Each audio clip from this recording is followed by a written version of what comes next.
everyone to the One Moment Podcast. I am your boy and your co-host, Mr. KO, also known as Kevo or Kevin Odom, however you want to call me. Doesn't matter to me. Mr. Trevor and Mr. Ruben Bernie are not going to be on today, which sucks, and I'm gonna have to kick their rear end next time I see them. But that's okay though. Listen, as always, we have to throw this disclaimer out there because I don't want to get shut down and sued, and I don't want Mr. Benny to get shut down on his end and sued for anything by anybody. Okay, listen. On the One Moment Podcast, we talk about mental health, substance use, suicide prevention. We talk about anything related to mental health, healthcare, personal growth, professional growth, things like that. You could potentially be triggered by watching this. If you are triggered and you need immediate help, do not, use anything we say as professional advice or giving you making decisions for you, telling you what to do, what not to do. Everything we discuss on our show is educational and informational only. Okay, that is it, nothing more or less. Please seek help with the resources in your immediate environment. Today, we do have an individual from across the water in the nice, beautiful country of Spain. Now, I can't speak for the resources there. He can if he wants to. Our resources in the U.S., Canada, and and on this side of the hemisphere, 911 and 988. You also have local crisis centers and local emergency departments that you can seek help from. You also can utilize psychology today for getting connected with a mental health substance use therapist too. Um, Now, getting all that good stuff out of the way, right? Because that's necessary. Let's get to the reason of why we're here. Because it's to help break stigmas.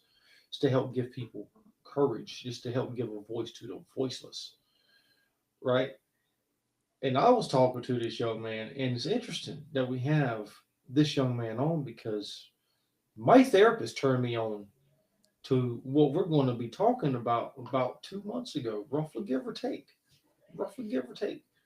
And I bought a book, and I really enjoy it. I absolutely love it, and I'm also in school for learning, some stuff related to this area that we're going to be talking about. So, Mr. Benny, tell us a little bit about yourself, sir. Where and where you calling in from, or where you coming from, and then yeah, let's start there with the basics.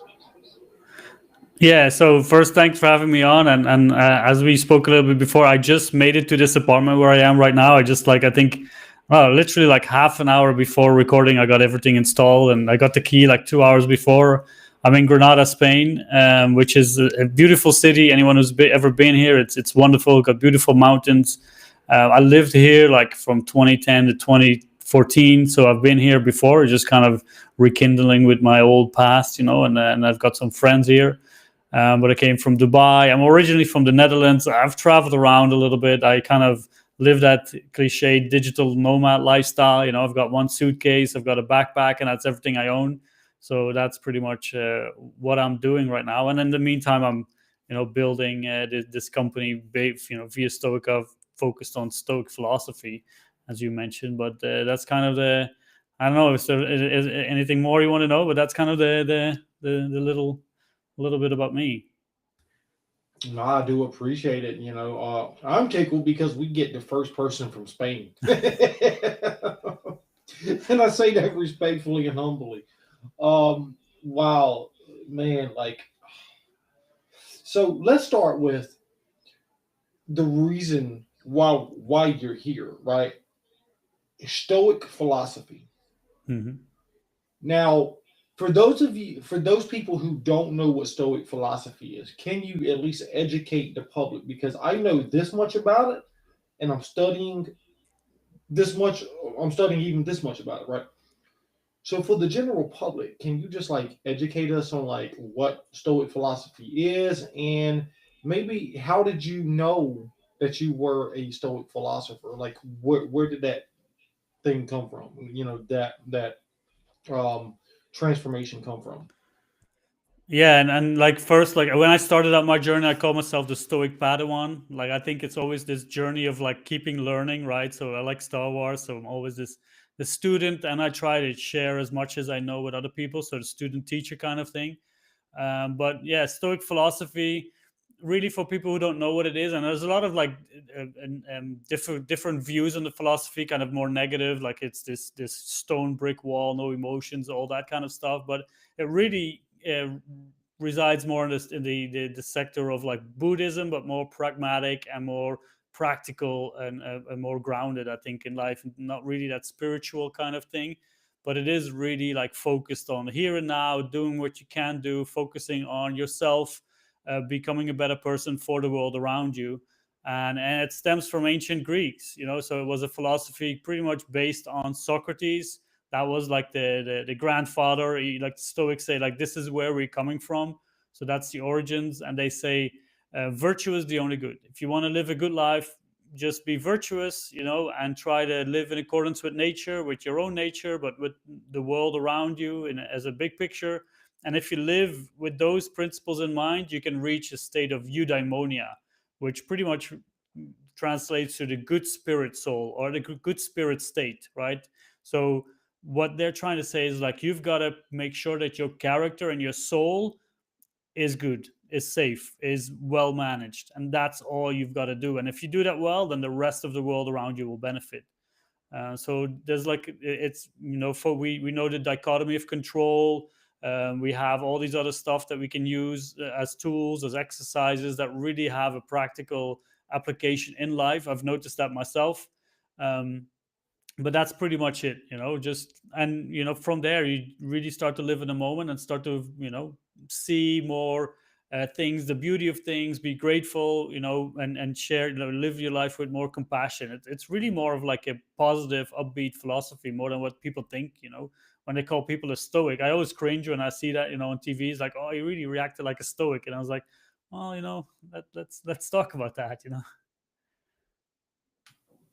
When you speak about the being in the moment, being mindful or being present right here, right now, that makes me think of dialectical behavioral therapy, which has a lot of its roots in mindfulness and Buddhist practices.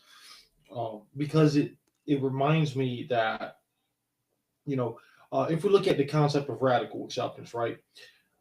I might not be able to do anything in this moment over a situation. Maybe 2 hours from now, 2 days from now, maybe even 2 months from now, I might be able to do something. But right now, I can't. Therefore, I need to be able to accept the moment as is, while trying to think about some potential solutions. Right. And as a result of me practicing that, I bring my or I allow myself to have an appropriate, healthy emotional reaction or behavioral reaction or something of that sort to the current situation, instead of overwhelming myself, instead of making horrible decisions or not as horrible decisions. And so that's what it kind of reminds me of, as the way you were describing it. Yeah, and CBT, the cognitive behavioral therapy, is directly linked from Stoic philosophy. Like I think the Albert Ellis, one of the founders, used one of Epictetus, one of the three Romans that we have like books from or the text from. It's really cool to read his stuff. He was a former slave turned Stoic teacher, so there's a really big story there. We can touch on that a bit later, but they use like parts of his books, the discourses, to create this cognitive behavioral therapy, because that's pretty much what Stoic philosophy is about. You've got to if you are distressed by a certain event, you can take a pause. You can say this radical acceptance, as you said, is like this event that happens is neither good or bad, right? It's me who puts the label on that. I then add a value judgment saying like, oh, I judge this as bad or I judge this as good because of my underlying beliefs, right? My experiences from the past.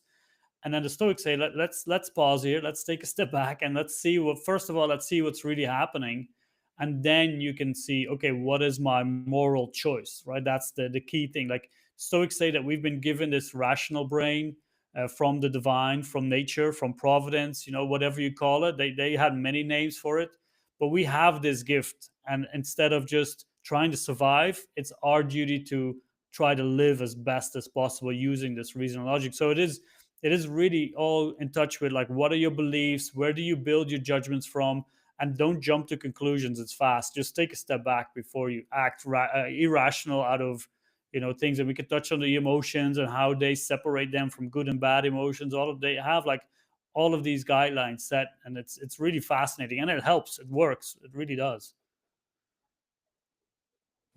Wow. It's interesting because a lot of what you're saying is what I teach in my clinical practice, um, which goes back to, emotions aren't good or bad, right? I disagree with the idea of emotion regulation. And that's my only dilemma with their therapies like DBT, CBT, things like that.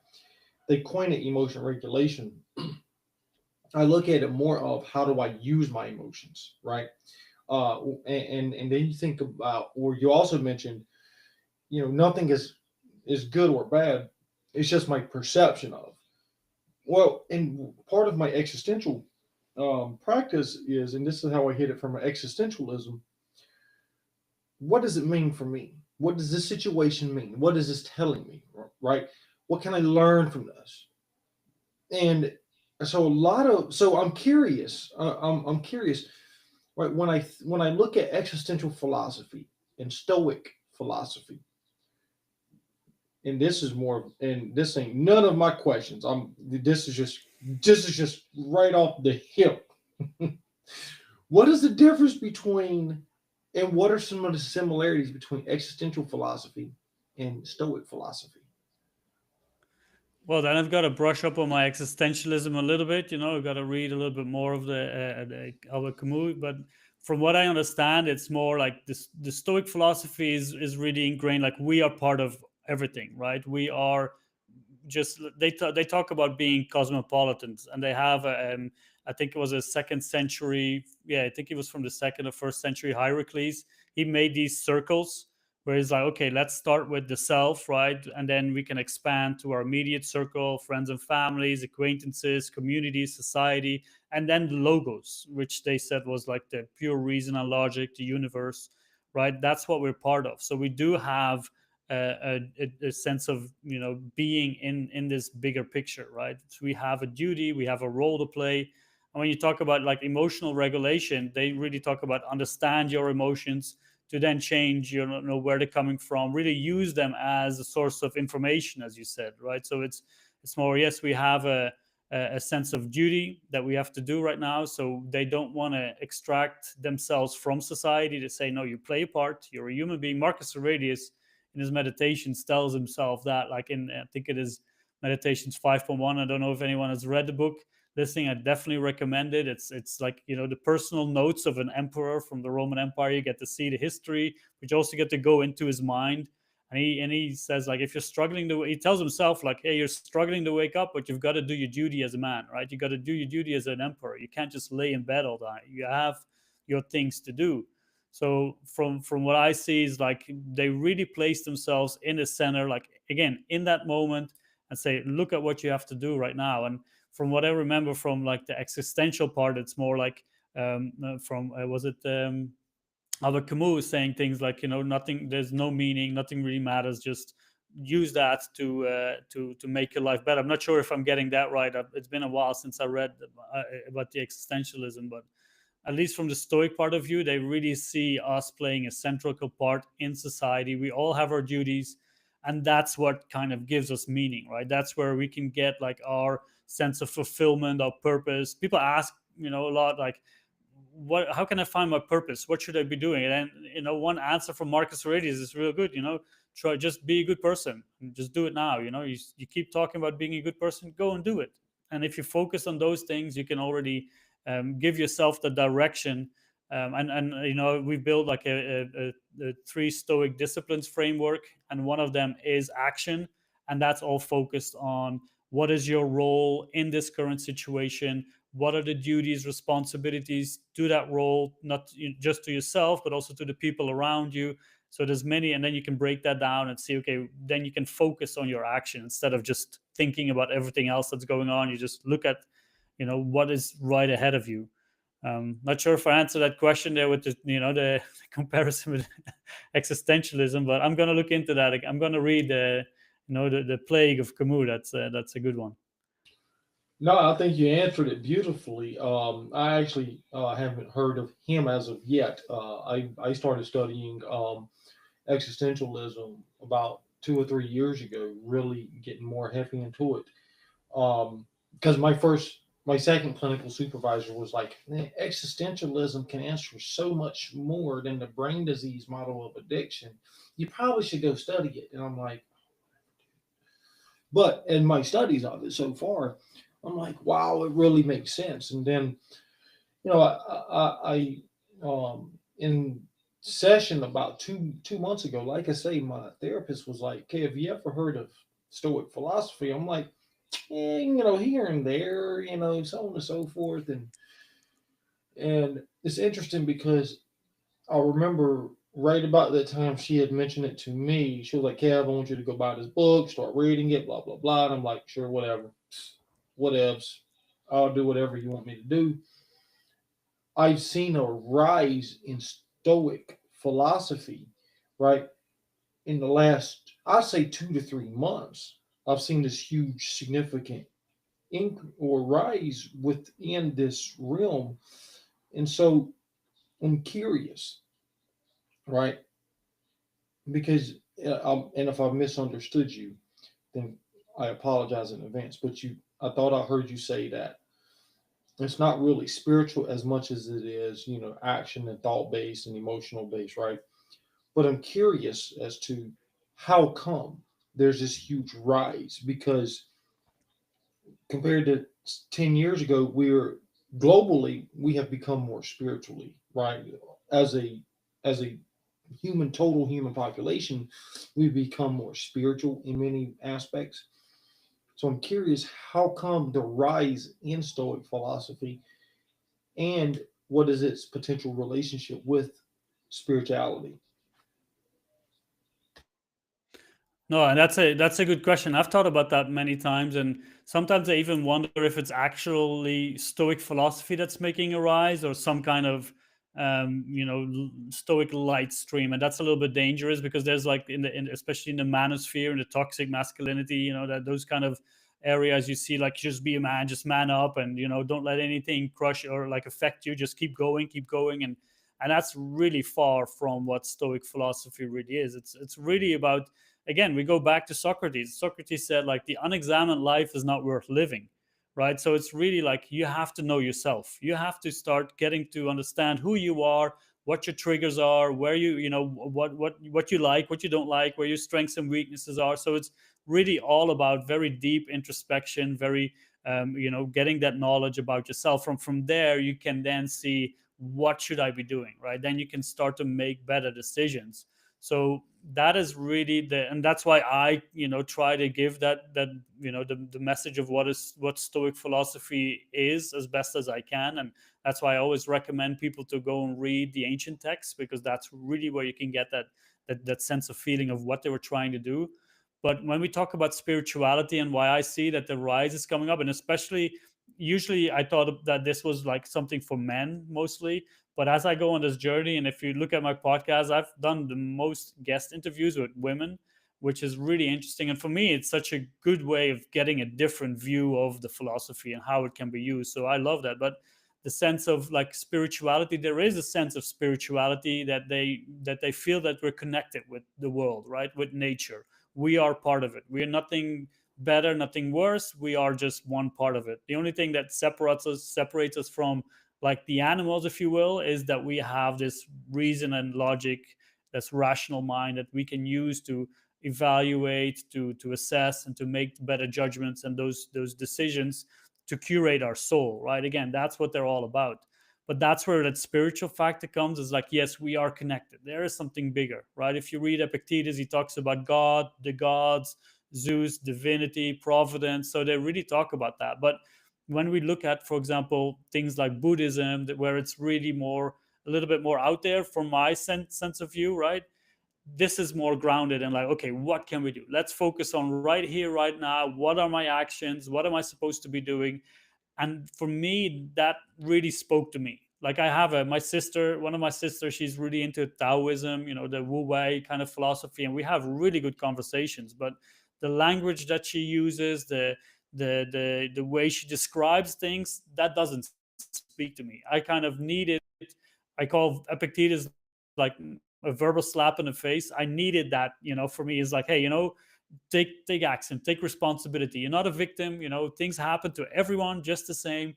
You've got to, you've got all the skills to deal with the situation. And if not, help is there. Support. Ask people around you, right? So that's what I needed. But you can still sense that feeling of community, right? Because during this journey, I've met so many people, and now with like more religions and church, especially like where I'm from in Europe, the church is kind of falling away. That was a big part of like community, right? That's where people come together.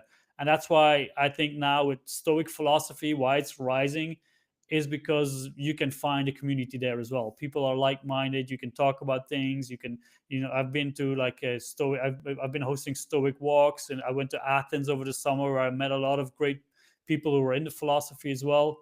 But I think that's something that's where the difference lies, right? It is grounded in spirituality in a sense, like we are part of nature, but the focus is really on like, what can I do? Where is my action? What choices do I need to make for myself and for, to better the world around me? Well, it's interesting that you mentioned a lot of that, because one of my things I always help people understand. I think Epictetus said it. If I pronounce his name right, I apologize. You're the one who's the expert here. I'm just a therapist, okay? But I think Epictetus said, "I've never failed. I've only found 10,000 ways of not to do something." Or something of that sort. I think it was him. It might have been somebody else, but a lot of what we're talking about really goes into our perception of, right. Like I can look at many different things 100 different ways. There's more than 9 ways to skin a cat, right? Like, and my perception will determine how I feel in that moment, and it will also determine what I think in that moment too.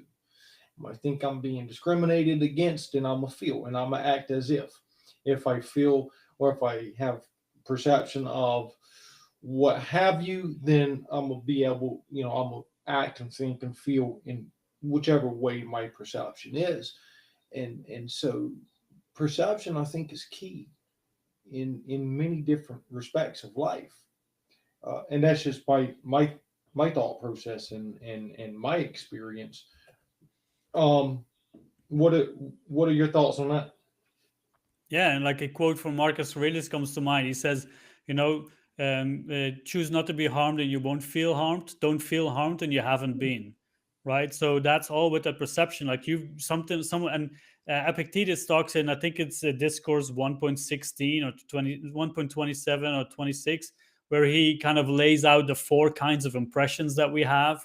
And this is like the key of like Stoic philosophy. So we have 2 impressions that are false and 2 impressions that are wrong, right? And we have to learn to kind of judge them. And so, for example, one example would be like if I see something that is true and it is actually true, right? So, for example, I see you might be looking at me angry, you're not doing so, but you look. So I think, oh, maybe Kevin is angry at me. I ask you, are you angry? You say, yes, I'm angry at you. So then my impression I have is correct, right? So, and then I can, based on that, I can then make my choice. But at least I know that what I have in front of me is the situation.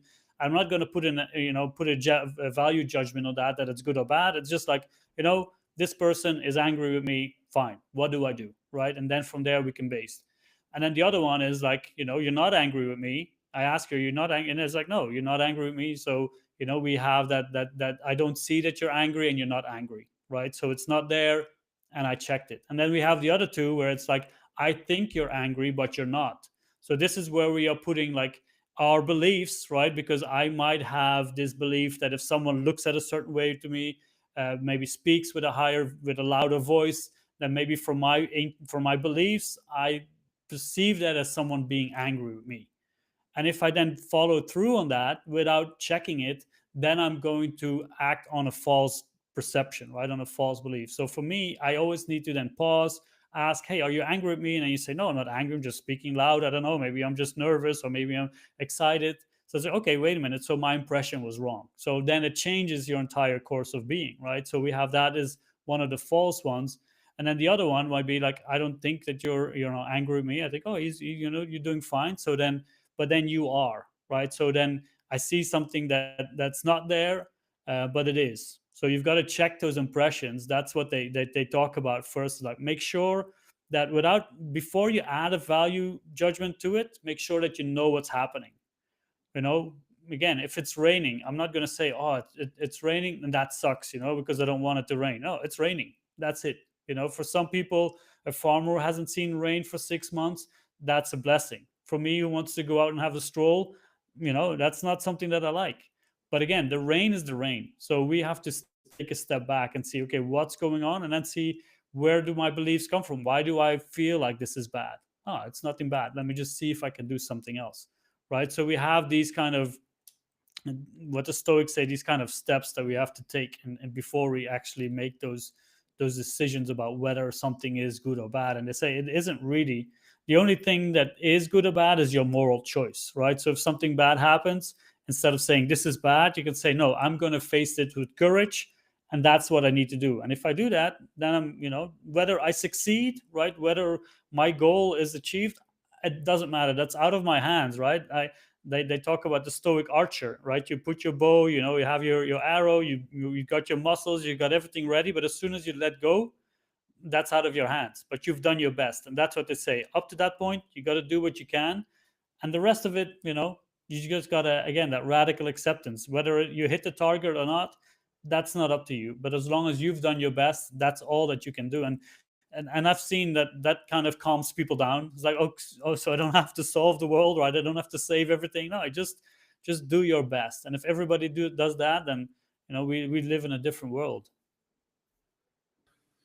It's interesting because a lot of what you're talking about, I teach. I mean, 100% of it, right? And not from not from the way you described it or the language that you used. So, like, for an example, right? Like, I always ask people, I'll be like, "Hey, how many people have seen the Fast and the Furious movies?" Right? And of course, 99% of people's hands go up.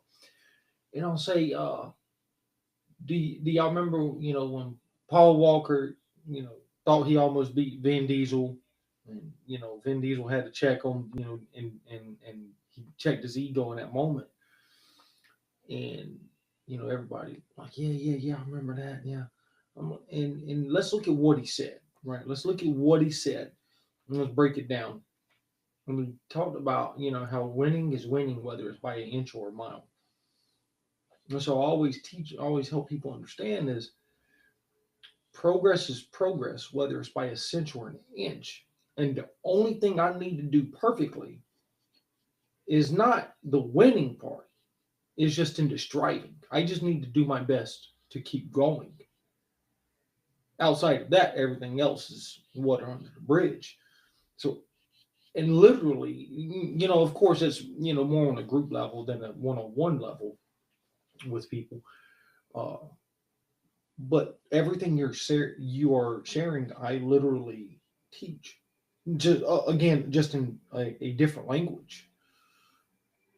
Yeah, and that's one of the things. Like, one of my objectives with what I do isn't necessarily to turn people into Stoics, but I really want to inspire people to think about their own philosophy of life, and it is very personal, right? But a lot of these things, as we talk about existentialism, and it was absurdism was by Camus, by the way. Existentialism was Sartre, and I just that just came to mind. I don't know, but and Buddhism and all of these things, they all have the same kind of goal, right? To live better, to find more peace, to find that kind of that calm that you have within. And maybe Buddhism or existentialism is what speaks to you, but for me it's Stoic philosophy, right? When I read those Stoics, I was like, this is me, right? I just found myself on paper.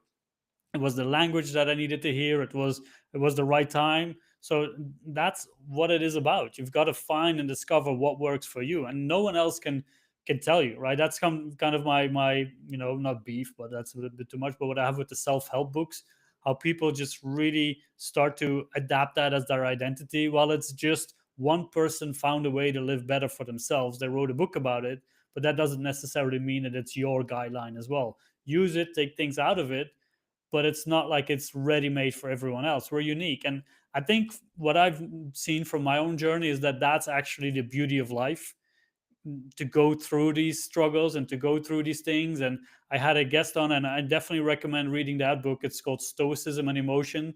She dives right into this, like it's right on the like academic level. I had on the podcast as well. And she says like to feel good, right? And we can talk about like what happiness is for the Stoic, but to have this good life doesn't mean that it's necessarily comfortable. It's not like I'm going to do something that I want to do. No, I'm going to do the right thing, whether it's comfortable or not. I know that I have to do it. And that's where you can find out like who you are.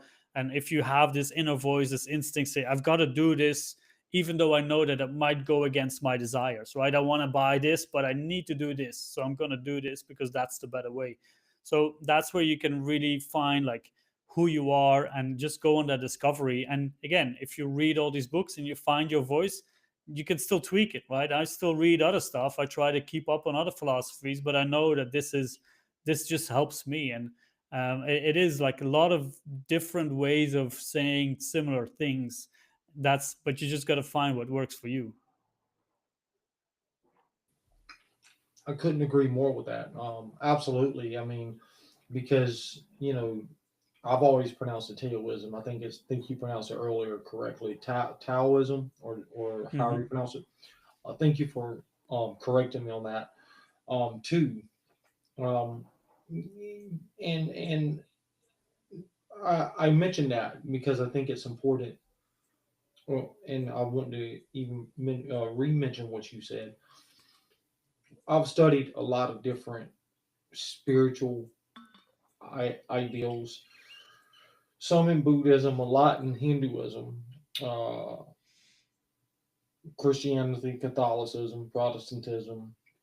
Um, I mean, just across the board, various Zoroastrianism. I've studied even that. That's the ancient Persian, yeah, the ancient Persian philosophy. Uh, that was before Christianity came into the picture. And so far, what I've noticed is exactly what you said: is they have one goal in common, and that goal is to do my best to be a better person from one day to the next. From one moment to the next. Hey, that's the name of the show, right? One moment. Yeah. From one moment to the next, my goal is to be a better person, uh, to the best of my ability. It's not that I'm gonna get it perfect. It's not that I'm gonna, you know, get it right. That's not the goal here. The goal is in the journey, and at least this is from my personal experience, and of course, what I help patients to understand too. It's not the outcome that matters. It's the journey that is the most important thing, because every single situation is going to teach me about me. It's going to help me Hmm. understand me. And I love what you shared early on, that Socrates, and I'm gonna paraphrase here, um, about him mentioning an unexamined life. That's what I love about the 12-step programs: Alcoholics Anonymous, Narcotics Anonymous, Sex Addicts Anonymous, Cocaine Addicts Anonymous. A lot of those 12-step programs, they push this idea, or this philosophy of, and I'm going to say philosophy of, because I think it really goes back into what Socrates said, about an unexamined life. If I don't examine myself, if I don't understand me, if I don't sit down and go through this process to understand me, my chances of recovery is very slim. Yeah. And if you look at the Serenity Prayer, that's pretty much Stoicism in a nutshell. If you put that next to the Stoic text, that's pretty much, a lot of people say, oh, yeah, this is exactly, don't focus on what you can't control. The dichotomy of control, that's what, the Epictetus starts with. But it's also, that kind of, yeah, all this, the Stoics, they talk about the sage person. And this is where people kind of get don't really like Stoic philosophy. It isn't easy, right? All of this stuff, it sounds really easy, but it is not, right? It's difficult and it's hard. But the Stoics, they put the bar really high. They say, just we got to strive to be the sage, right? The perfect person who sits among the table with the gods with perfect reason and logic, knows every right thing to do in that moment, right? But then you read Epictetus, and he says at one point, "It's like, show me a Stoic because I haven't seen one. Like, I want to see." And he's himself a Stoic teacher, and he's the first one to say, like, I'm not a sage by far. Like, the closest person was probably Socrates, according to the Stoics. But they say, like, I'm not there. I mess up. I make mistakes. All of that, but I'm trying to do better, right? And that's the key of it all. Like, when you see these things, like, for example, that radical acceptance, but also that, memento mori, remember that you will die at one point. So live your life right now. Like, Seneca has a really good quote there. He says, life, it is thanks to death that you're precious in my eyes, right? We have like this limited amount of time. So you've got to make the best of this moment right now. Whatever you're struggling with, you can still be a good person, right? You can still do your best. If you are, I read this really inspirational story from this guy who said, like, my daughter is ill, incurable disease. It's horrible, right? But my task right now is then to be the best father, to be the best person, to be the best husband for my wife, to be the best father for my kid, to help them out. That's what I'm supposed to be doing, right? That's my duty. And it really ties in with Viktor Frankl's Man's Search for Meaning, which is also a great book. But it's really about just trying to do our best. Life is difficult enough. It really is. And Marcus Aurelius' meditation, the frustration, the anger, the despair oozes out of those pages, right? He's just telling himself, it's like, hold it together, just try better, just do better tomorrow, now, this moment. And that's, I think, sometimes people feel isolated and alone, but we're all in it together, right? We're all in the same boat. I'm floating on this, in this earth through space, whatever, we're all doing the same thing. And so we should have more sense of community, which is something that I kind of, when I look around in the world, there's this individualism and, separating ourselves from all these other countries and all these people. While someone who has traveled and, looking at all these different cultures, you see the core of everybody around the world, especially like just common people who have families, who they just want one thing. They just want to have a good life for themselves, peaceful life, safe for themselves and for the family, for the people around them. And that's such a strong communality that we have around the world, which is kind of like, that's what the Stoics say, like, hey, don't, when someone asks you where you're from, don't say, Athens or Granada or North Carolina. Say, I'm from the world, I'm a cosmopolitan. I'm from everywhere, just as everyone else. And that's really like that sense of community, that sense of togetherness should be able to uplift us all a little bit more. So it's interesting you brought that up because I don't know if I've already said it on the show. I don't think I have. If I did, then apologies for repeating it. Right. But I bought the book by Josh Holiday or Ryan Holiday. Um, the Stoic Daily Reflection.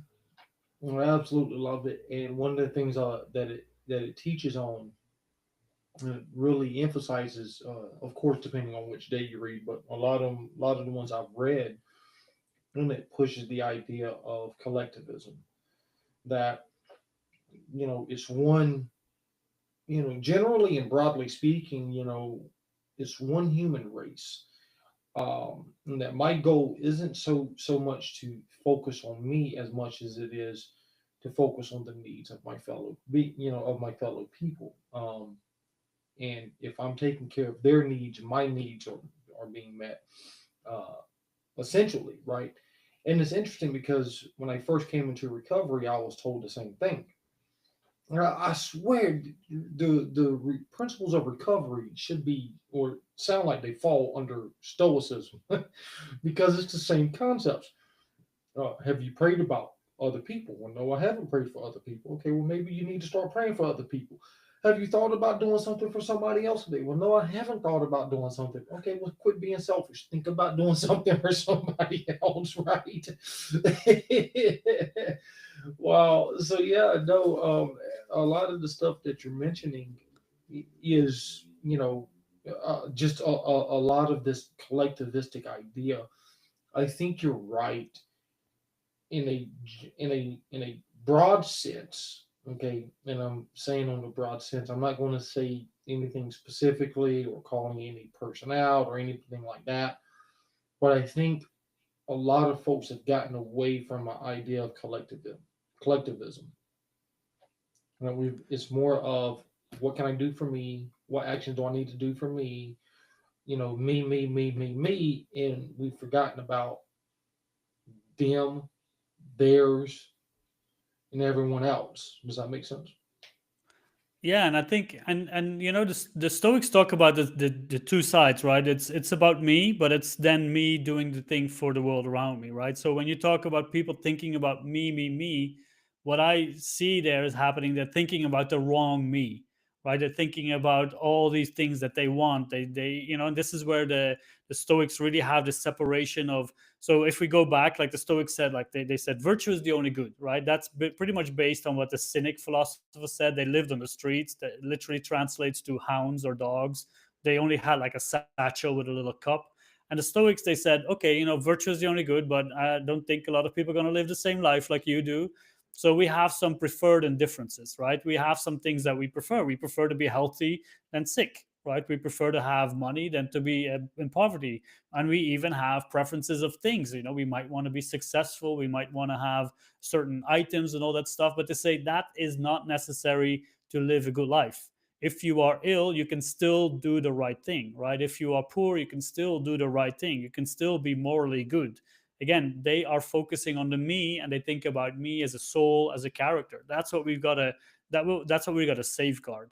Well, a lot of people, in my opinion, when they think about me, is like, I want to have stuff, right? I want to have a promotion. I want to have money. I want to have all of these externals. And that's where one of the three disciplines that, Epictetus and Marcus Aurelius talk about is the discipline of desire. First of all, they have this like, what you need to desire is amor fati, to accept everything that happens around you as it is. When you do that, and then you desire, the other part from you is, I desire to do the right thing, right? So, for example, we have the emotions. The Stoics talk about the eupatheia, which is a good emotion. We have the bad emotions, which is pretty much an emotion that prevents us from using a rational mind, right? So, anger keeps us from thinking rationally. The good emotion, like joy, is one that says, like, I feel joy if I do the right thing. If I live virtuous, if I live in accordance with nature, then I can feel joy. So they say a Stoic can even feel joy while being tortured, right? Because they say, I've made the right decision to be here. It's painful, right? Yes, but on a soul level, I can still feel joy because I know that what I'm doing here is the right choice, right? I'm not selling, like, for example, Socrates chose to be sentenced to death instead of changing his ways, of not educating the young people, because they were said, like, if you stop being a philosopher, we will, not sentence you to death. He's like, well, I can't do that because that's who I am, right? So he still felt joy in that decision. So when we think about, how we feel these emotions and how we deal with all of that, I kind of lost my train of thought here a little bit, but as I was thinking about it. But it is that kind of, the sense that we can still do the right thing, right? That's what oh yeah, the me thing, right? So that's what we've got to think about. So we have the desires. And the Stoics say, when you desire something that is external, that is beyond your influence, right? So even a job, even your body, right? Epictetus says there are two things, we can divide it in two things: what's up to us, which is my judgment, my opinions, my actions, and what's not up to us, which is my body, my job, the external things, my possessions. Those things are not up to us. They are up to fortune. Even my body, I can take care of it as best as possible. I eat healthy, exercise, all of that, but I can still fall ill. I can still get injured. These things can still happen. So if that happens, we don't say that's bad. Then we go to what's up to us. We can say, I can still do a good thing. I can still be a good person. So when you talk about people thinking about me, it's, are we then focusing on the right me, right? We're looking at just that hedonistic styles, like pleasure, right? I want all the things. I want these quick fixes. I want these quick dopamine hits with my social media. I want to have these great things. Now I buy some new shoes and then I've worn them and I need new shoes, right? So that's that ever moving goalpost of wanting externals. What the Stoics say, you can be happy with sandals, live a good life. You don't need much more, right? Know what your enough is, and then you'll be fine.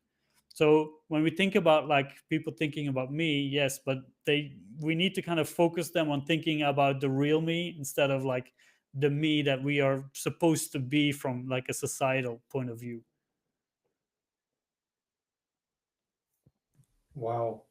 And it's interesting, man. I love everything you're sharing, man, because that I swear, I'm probably deep down inside a Stoic philosopher myself. Okay, Yeah, I've heard that a lot. I'm a Stoic and I didn't know it. right, right. Because everything you're sharing, I'm like, man, like this is so me, or this is what I teach, or uh, I swear, DBT, CBT, everything interrelated with Stoicism. Like that is so interesting. Like, wow. Okay. So let me ask you then. Okay, I have to ask. All right, because you mentioned earlier about virtue, right? And I know it was kind of like a skimp over virtue in that moment, but I want to go back to virtue. I want to know what is defined as virtue, what is looked at as virtue, because it is literally, in my interpretation, is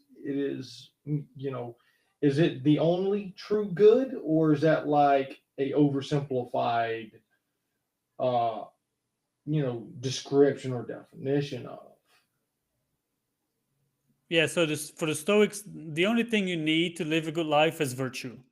And what they mean by that is like virtue in Greek means arete, which means kind of excellence, right? So you've got to try to be the best that you can be. And we can break virtue down in like wisdom, we have courage, justice, and temperance.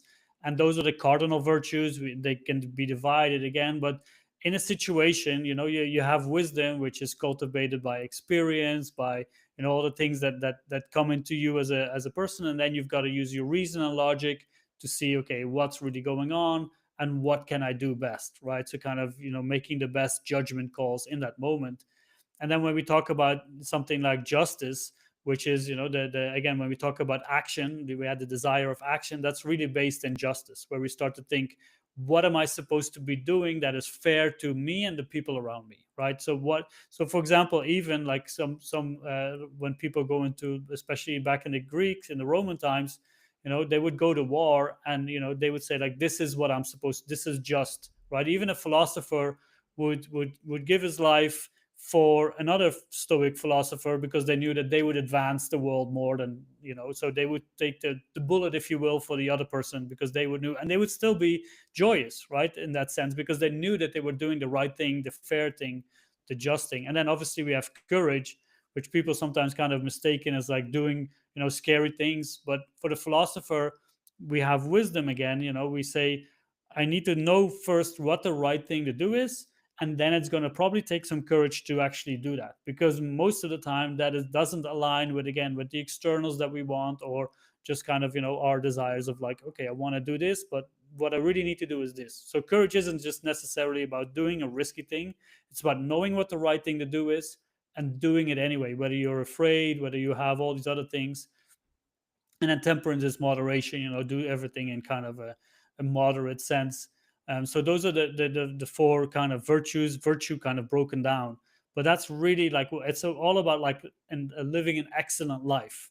And again, it's difficult, right? Because we say, oh, I want to do my best. Well, I'm going to be flawed, right? I'm going to probably mess up here and there. And then when we look at Marcus Aurelius, he talks about compassion, right? Then we got to have that compassion for ourselves. So all of these things really come into play together. So virtue is really the only thing that we need to have us make that moral choice. That is really important, for to make the moral choice with the knowledge that we have, and then we can advance. And as if we look at it, and we go back to Socrates, he says like, people don't do bad things knowingly or willingly, right? They do things because they don't know what the right thing to do is. So pretty much a person who does something bad does it out of ignorance, because they haven't applied the wisdom. They haven't stopped and said like, okay, what's really going on? What is the virtuous thing to do? No, they're probably chasing their external desires, or they're probably chasing some kind of hurt or something else. They haven't stopped to see what the right thing to do is. So then again, our judgment, if something does something wrong to us, we're not going to say like that is a bad person. We're going to say, how can I educate this person? How can I help this person, without putting the label on like, oh, this is a, for example, even like Epictetus has a story that someone stole his lamp, right? So he says like, this person thought the price to pay for this lamp was high enough, so he could say like, now I've become a thief, right? Again, the corruption of the character. And he says, I'll just buy another lamp and I'll just try to educate these people, right? But they're not doing bad things willingly. They're doing it because they don't know what the right thing to do is. And that's where virtue comes into play, to, again, know who you are, what your nature is, what nature is in general, and then live the best way aligned with that. And then you can create that moral compass, right? When you feel a deep sense of calm when you do something, you're probably doing something right.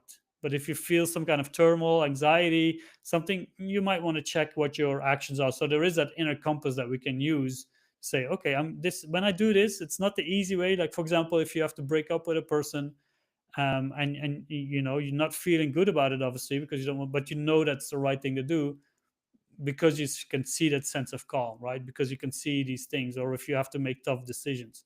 So that's kind of where virtue comes into play. It's really the only thing we need. We just need to know what it is, how to apply it, and keep doing that all over again.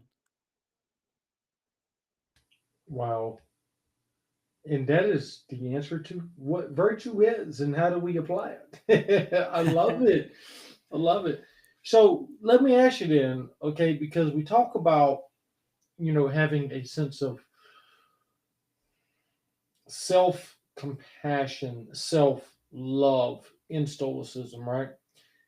And I want to know, what is the difference? Because many people would say that having self compassion is a bad idea, or it's a sense of helplessness, or maybe a sense of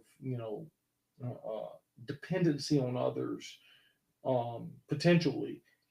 But I know what self love is. I know when we have compassion for ourselves is almost like a form of, self forgiveness, right? And it's allowing myself to be a human being, right? Who has thoughts, feelings, and behaviors, just like everybody else. It's allowing myself to be able to make mistakes and be okay with, okay, wow, my bad. I just made a mistake. So when we think about, this learned sense of helplessness, or hopelessness, or dependency, right? That some people might say Stoicism teaches or preaches or even promotes. What is your argument? So when we look at compassion, and again, this is one of the, when you read the Meditations, the first book is Marcus Aurelius being thankful for the people that he had around him and the lessons that he learned. And his adopted father, when he starts that, he starts with the word compassion. And I think what we sometimes, at least maybe that's my view, but when people think about compassion, it means like to be kind of, maybe with pity, or maybe to kind of be soft or be friendly, but they are really strict on themselves. They say, okay, first of all, we talk again about the moment, right? So you make a mistake, that moment is gone. And once it's in the past, the moment no longer exists, right? It's kind of that paradox. If the past doesn't exist, if the future doesn't exist, does the present exist? But that's the only thing that we have, right? So we can define compassion more of like, okay, let go of the things that haven't worked out. You messed up there, great, learn from that mistake, learn from those experiences, but now is a new moment, and now you've got to step up to the plate again, and take the same actions, learn those lessons. So it's not really that kind of soft compassion is like, oh, sorry you did that. No, it's like, hey, take agency. You are not the victim. You are in the present life. There is no victim. It's you who has to make the decisions, right? So you have that choice at every little moment. And that's what Marcus Aurelius tells himself all the time in his meditations. And when you see like Epictetus talking to people as well, like these discourses are really like people joining him in a school, having conversations. And again, they say, yes, you've made a mistake. We're not perfect, but you can do it right now, right? So it's kind of more of like a reset button where you don't dwell on the past. No, don't dwell and don't ruminate too much about it. Seneca has this wonderful quote. It says like we suffer more often in imagination than we do in reality. And that's what they're trying to say. If you're struggling with these thoughts that keep going on in your mind, just say, okay, what do I've got to do right now? I've practiced that myself. When I'm laying in bed and I can't sleep, I ask myself like, okay, what is going on? Can I do something about it? I've had moments where I just at 4 o'clock in the evening, I just wrote an email. In the morning, I just wrote an email. I started doing something because I couldn't sleep anyway, and because I was worried about something, I could do something about it. But if I can't, then I'll just focus on something else, right? But the compassion doesn't mean that we have to start talking bad about ourselves or that we have to talk ourselves down. No, it's just like, okay, this happened, it's gone. Let go, focus on what you've got to do right now. And that doesn't, there's some kind of strictness involved, some kind of like, again, they don't mince they don't mince words, and they just like, this is what you've got to do. But it helps to kind of reset your mind to what's going on. So yeah, I understand that the word compassion is sometimes a little bit um, especially for yourself, but also with other people. They don't really like that empathy much. But they like the compassion. Even the Stoics say, like, if someone's grieving, lend them your shoulder. You can even shed a tear with them, but make sure that their tears don't become your tears, right? Because if you start to go in that same flood of emotions that this person's having, you can no longer really help them, right? You are no longer that rational being. You're using the pathos, the bad emotions, so you can't no longer be there for them in the right proper way. So there's a sense of compassion to self, sense of compassion to others, but it is really kind of that stricter sense. Is like, okay, you messed up, don't worry, now is a new moment, focus on that, and keep going. And that is the answer to most of the questions that I have. Wow. So let me ask you this, all right? And I want this will be one of my last questions right now because I can keep going, man. I've got Oh, me too. so many questions, okay? So many questions, but I want to I mean this is a 3, 4, 5 hour conversation. And I want to break it down into segments. When we think of mental health, substance use, suicide awareness, suicide prevention, things like that, depression, anxiety, things like that. What, in your opinion, or in your professional experience, how does stoicism, or where does stoicism come into play at within relationship with those concepts? I think like, again, when we talk about like the influence that Stoic philosophy has on CBT, right? And that's more like maybe with people with anxiety and all of those, the with the mind and the beliefs. That's really where it shines, right? So when we look at the self perception, we start with knowing yourself. We start with giving yourself a focus, a sense of presence within the world around you, giving yourself that purpose of just trying to focus to be every day a little bit better than the day you were before, right? And also understanding like where you're coming from and what you're supposed to be doing. So we have this, again, we talk about those the three disciplines are really big, the discipline of desire, the discipline of action, but also the discipline of assent, to start looking at what's really going on. And again, when we talk about the spiritual side, Stoic philosophy is really trying to focus on the factual things that you see here right now and building from there, making sure that you have the right impression and that you then make the right choice, focused on like working on yourself. So again, we have all these different things that, and when you look at people, different journeys, different aspects, so you can really break that down and see where you can start to mold and where you can start to help. And I'm not a therapist, like I'm a coach, right? So it's a little bit different, more like a peer-to-peer kind of a support, if you will. But it really puts people, it gives them a little bit more of a pause, right? And we have a newsletter called The Pause, and for me that is something that is a very powerful tool to get you out of those moments. Like I struggled with alcohol as well, and also with food and all these things. So when I have those urges, so for example, one of the things that I had that helped me was when I was actually at one point working behind a bar in my old college town with a lot of friends who I used to drink with a lot, and I had those moments of like, oh, I love to have a beer, right? I love to have a little drink. But then I took a step back mentally, right? And I said, okay, if I have that beer, what's going to happen, right? So this is this technique that Stoics call negative visualization. So I was like, okay, if I have this beer, what's going to happen? I'm going to have the second one. I'm going to have number 5, 20. Won't remember what happened. Wake up feeling depressed, hungover for 3-4 days. Don't want to speak to anyone. I was like, well, that beer, that one beer is pretty, expensive for me to take. So that's the mental kind of exercise that you can take before you step, right? So you have that little pause before the impulse and say, what's going to happen, right? How do I feel? So that those are kind of techniques you have, like the negative visualization, but also the view from above. If you're struggling with the problem, take yourself out of it, like maybe that more like the cognitive distancing, see, what the bigger picture is, what part do you play, and how big is your problem really, right? Putting things into perspective. So the Stoics really have these different kind of techniques to use in every kind of situation, for whatever the situation requires. And yeah, those are a lot of the things that we can use. Absolutely beautiful. I swear you should be a philosopher therapist or something, whatever they call it over there. I know they in the UK they do a lot of philosophical counseling, where you'll have people who are psychotherapists, but they have more of a philosophical background.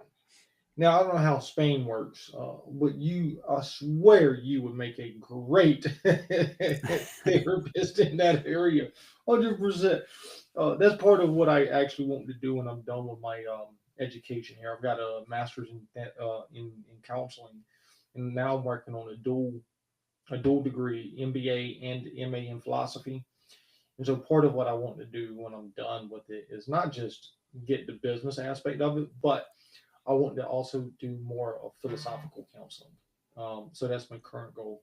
So with that being said, Mr. Benny, I'm going to ask you the last, most important 3 questions that you're probably going to be asked today. Okay. And like I say, this is only for today. And at this moment, anyways, okay.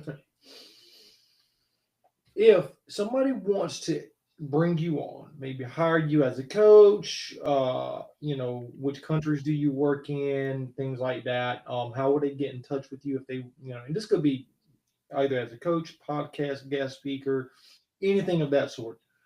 Um, how would they be able to get in touch with you? Well, the easiest way is to go to viastoica.com. The website is like, even people like we coach like online, so it's pretty much, as I said, I travel, so it's very difficult to find me, to catch me. Some people say, like, are you on the run for something? I am not. I just like to travel. But yeah, go to my website, viastoica.com. You can sign up for a free consultation, and again, to kind of see what it is, because that's one of the things with Stoic coaching. People don't really know what it is, right? So we don't necessarily, again, turn people into Stoics, but if people want to learn more about Stoic philosophy, we can give them all the in-depth backgrounds. And if not, we just use the techniques without necessarily calling it Stoic philosophy, but it is, right? But we use all the techniques. So people want to figure that out, they can schedule a 30-minute free consultation, or go to the website. There's so many resources. We've got quotes, we've got all these things that really get you started right there and then, from like the basics and to even like books, reading lists for beginners, for more advanced people. So if don't know what to read, we've got like book reviews, all of that stuff there to help you really get started. And that's really what we're trying to do, right? So, but we have a podcast, Via Stoica, again, the same name, Via Stoica podcast on YouTube, where we have some really good interviews. Again, my favorites is Stoicism and Emotion. That's definitely a book I recommend people to read who struggle with emotions. But yeah, that's pretty much it. Via Stoica, and then you'll find me, and then you'll find all the other social media things, links everywhere. How it works with websites. So that's probably the best way to find me and get in touch with me as well. Noted and understood. I appreciate you sharing that. So, if there's anybody who's watching this, or listening to it, what is one thing you hope that they can take away from this episode? That they start their own journey of understanding who they are and trying to build that philosophy of life. Getting, instead of really rigid ideas, just starting to ask, like, what do I want from life? What am I doing? Why am I doing these things?